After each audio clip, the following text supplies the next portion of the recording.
কৰে কিন্তু সিন্ডিকেট ৰাজৰ বাবে আজি বজাৰত যাব নোৱাৰা এটা অৱস্থা হৈছে আৰু আজি দেখিছে এই ধৰণে বজাৰত যিসমূহ দৃশ্য এতিয়া এই দৃশ্যটো বিৰল দৃশ্য কাৰণ আজি বজাৰত যাব নোৱাৰা অৱস্থা হৈছে জলকীয়া 320 টকা 400 টকালৈ প্ৰতি কিলোত হৈছে গতিকে সাধাৰণ লোকসকলে জলকীয়া খাৱাৰ বাবে তেওঁলোকে এশবাৰ ভাবিব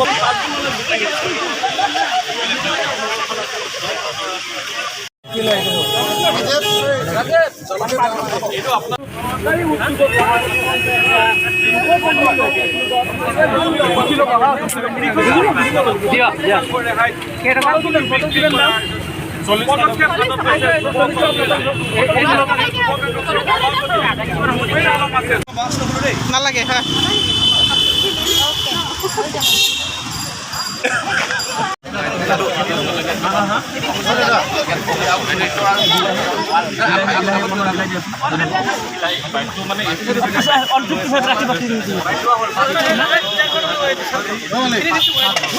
দি আছোঁ কাৰণ আপোনালোকে যদি গম পাইছে আমি বহুত দিনৰ পৰা আমি প্ৰটেষ্ট কৰি আহি আছোঁ মূল্যবৃদ্ধিৰ এগেইনষ্ট আমি জিলাই প্ৰটেষ্ট কৰিছোঁ কিন্তু তাৰ পাছতে এই চৰকাৰখনে গান নলৰিলে তাৰে পাছত যেতিয়া আমি গম পালোঁ আমি ভাবিলোঁ যে আমি নিজে বস্তুটো তদন্ত হাতত ল'ব লাগিব যেতিয়া আমি নিজে তদন্ত কৰিলোঁ গম পালোঁ যে কৃষকে কিন্তু এক্সট্ৰা পইচা পোৱা নাই আৰু গ্ৰাহকে এক্সট্ৰা পইচা ভৰি ইমান কষ্টত আছে তাৰে পাছত আমি গম পালোঁ যে এই পইচা মাজৰ পইচাখিনি গৈ আছে চিণ্ডিকেটত যেতিয়া চিণ্ডিকেটত গৈ আছে আজি আমি নিজে যেতিয়া ওলাই আহিলোঁ আমি নিজে বস্তুৰ পদক্ষেপ হাতত ল'লোঁ আজি আমি গোটেই শাক পাচলিৰ গাড়ী আমি যেতিয়া ইয়াৰ লগে লৈ আহিলোঁ আমাৰ যুৱ কংগ্ৰেছৰ ফ্লেগ লাগি আছিলে ফ্লেগ লাগি থকাৰ কাৰণে কোনো চিণ্ডিকেটে সাহস কৰিব পৰা নাই এই যুৱ কংগ্ৰেছৰ গাড়ী ৰখোৱাৰ যদি যুৱ কংগ্ৰেছক যদি চিণ্ডিকেটে ভয় খায় তাৰমানে চৰকাৰকতো কিমান ভয় খায় কিন্তু তাৰ পাছতো চিণ্ডিকেট কেনেকুৱা চলি আছে চিণ্ডিকেট চলি আছে কাৰণ চৰকাৰৰ নিৰ্দেশতে চলি আছে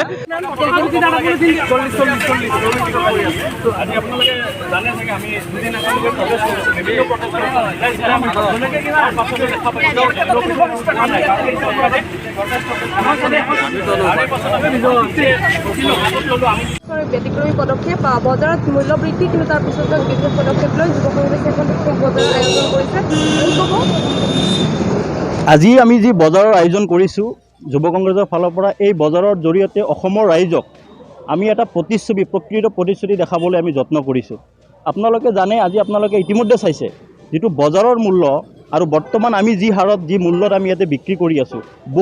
বহুত টকাৰ পাৰ্থক্য আহিছে মানে বজাৰৰ মূল্য ইয়াত যে চিণ্ডিকেটৰ এটা ধন ইয়াতে ইনভলভ হৈ আছে এইটো ইয়াৰ দ্বাৰা স্পষ্ট আৰু আমি ইয়াতে কোনো ধৰণৰ ইয়াতে সুলভ মূল্যৰ আজি দোকান দিয়া নাই এইটো প্ৰকৃত মূল্যতহে আমি বিক্ৰী কৰি আছোঁ আমি যি শাক পাচলি যি আমি ইয়াতে বিক্ৰী কৰি আছোঁ আমাৰ যিটো ট্ৰান্সপৰ্টেশ্যন কষ্ট সেইটো আমি যোগ কৰিহে ইয়াতে বিক্ৰী কৰিছোঁ আমি 10 টকা প্ৰতি কেজিত লাভ কৰি বিক্ৰী কৰিছোঁ তাৰ পিছতো বজাৰৰ মূল্যতকৈ আধাৰো কম দামত আমি বিক্ৰী কৰিব পাৰিছোঁ ইয়াৰ দ্বাৰা স্পষ্ট যে চৰকাৰে এই চিণ্ডিকেটৰ লগত জড়িত আছে আগন্তুক পঞ্চায়ত আৰু লোকসভা নিৰ্বাচন আহি আছে এই পঞ্চায়ত আৰু লোকসভা নিৰ্বাচনত চৰকাৰে ধন গটাৰ স্বাৰ্থত তেওঁলোকে চিণ্ডিকেটৰ লগত জড়িত হৈ আছে মূল্যবৃদ্ধি শাক পাচলি বিলাহী জলকীয়া চবৰে মূল্যবৃদ্ধি কিন্তু তাৰ মাজতে যুৱ কংগ্ৰেছে এটা বিশেষ পদক্ষেপ গ্ৰহণ কৰিছে মানে একেবাৰে যিটো উচিত মূল্য তেওঁলোকে গ্ৰাহকক চব্জি যোগান ধৰিছে কি ক'ব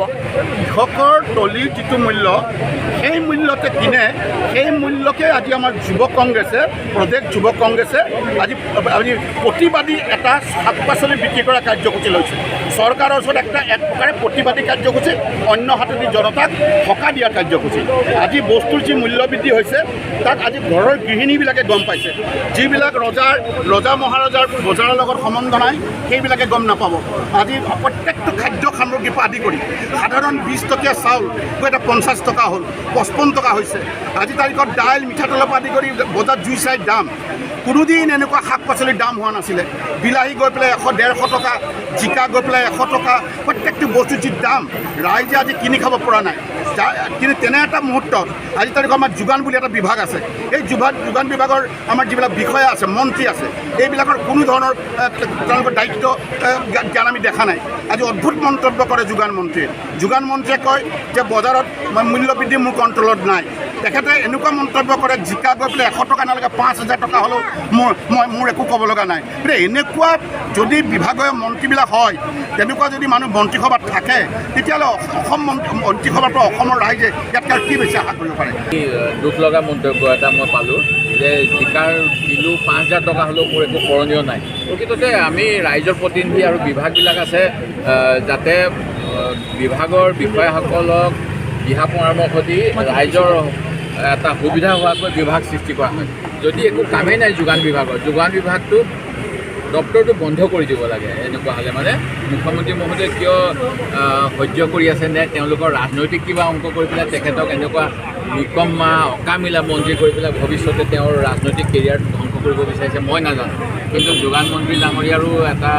মই ভাবোঁ তেখেতে যি মন্তব্য দিলে অতি দুৰ্ভাগ্যজনক যে 5,000 টকা জিকাৰ মূল্য কৰিব লগা নাই, বৰঞ্চ তেখেতে যিটো আমাৰ কৃষি বিপণন পৰিষদ আছিল, কৃষি বিপণন পৰিষদক মই দেখিছিলোঁ এটা সময়ত ৰাস্তাই ঘাটে তেওঁলোকে ৰাইজক সকাহ দিব পৰাকৈ মানে গাড়ী লৈ পেলাই সামগ্ৰী বিতৰণৰ ব্যৱস্থা কৰিছিল। দিল্লীত এতিয়াও Delhi state consumer cooperative society বুলি ছ'চাইটি আছে, তাত বিভিন্ন সামগ্ৰী অকল যিবিলাক এচেঞ্চিয়েল কমডিটি এক্টত পৰে সেইবিলাকেই নহয়, আনকি চাবোন, চাৰ্ফ বা অন্য খাদ্য সামগ্ৰী সকলোবিলাক তেওঁলোকে গাড়ী দি বিতৰণ কৰি গোটেই দিল্লীৰ কলনীয়ে ঘূৰি ফুৰে আৰু ৰাইজে তাৰ পৰা কিনে। যিহেতু তেওঁলোকে এটা বাল্ক দামত কিনে, বহুত সামগ্ৰী কিনে, তেতিয়া তেওঁলোকে এটা ডিছকাউণ্টো দিব পাৰে MRP। আমাৰ ইয়াততো MRPৰ তলত কোনোবাই যে বস্তু দিয়ে মই নাজানো, খুব কমেই দিয়ে। তাত কিন্তু মই দেখা পাইছোঁ আনকি এনেকুৱা কোঅপাৰেটিভবিলাক দোকানবিলাকো MRP তলত দিয়ে, যিহেতু টাৰ্ণ অভাৰৰ কাৰণে তেওঁলোকে এটা ডিছকাউণ্ট পায় মেনুফেকচাৰৰ।